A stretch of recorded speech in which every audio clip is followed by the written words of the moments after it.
so why you twerk? Go ahead and show him, hit the ball and whistle while you twerk. Hello guys, alam niyo ba mami? Ano ginagawa ko? Kaya ko lang ulit yung video. Siyempre, napakahirap. Hinihingan pa ako guys, nag-iisip ko lang. Wala pa ako, hindi ka lang isa. Wala pang hibama kanina. So, pasensya na kung daw makapag-promote sa gabi. Pasensya na talaga guys. Sobrang stress lang ang mami nyo. At ayun nga, napakahirap din talaga. Wala pa akong boses. At ito. So, hindi ba ito rin kaya? Ayun ba, na magbabagay dito. Nandito kasi ako ngayon sa, alam niyo na, at ito ang nandito sa bag. Ngayon ako dito nakadala. Dito na ako. I have this. Okay. At pagbukas nito, dalawa to. Siyempre, dalawa to. Tama ba? Then, ito naman, maliit na bag. And ang puno lang naman ito guys. Pakita siya nga. Ito is, nasa cheese, dress, ito guys. Ito, then, siyempre, kailangan yan. At ito nga alis ako nito yan. Then, ito mga make-up ko. Kaya, di salami. Salami lang ko guys, ako nito foundation. Then, blush. And, eyelash brush. And, eyeliner.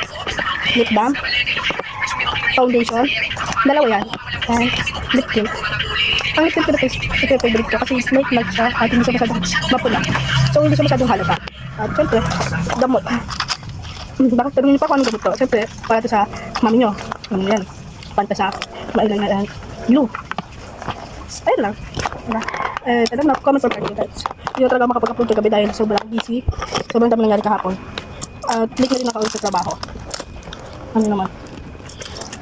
At yung tatanungin nyo kung may trabaho bang boyfriend siya. Sa ngayon, is nag-aanap pa siya ng trabaho guys. Pero malapit naman na. Kasi nakapag-apply na siya kagahapon. At naantay na lang po ng tawag. Yun lang po yun.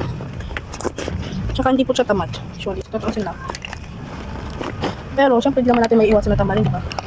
Pero kung may kailangan ka lang talagang panggastusan, syempre, tatamalin ka talaga. At guys, laging delay yung sahod ko, no? Kaya siyang, na nag-delay. Diba? O sa mga delay din, alam niyo ang gagawin niyo. Sobrang hirap lang guys talaga. So ngayon kasi, hindi na ako masyado nakalabas kasi. At hindi naman ako masyado sumasama sa boyfriend ko ngayon dahil nga, madami din akong ginagawa, madami din siyang ginagawa. At guys, tingnan naman itong buhok na to.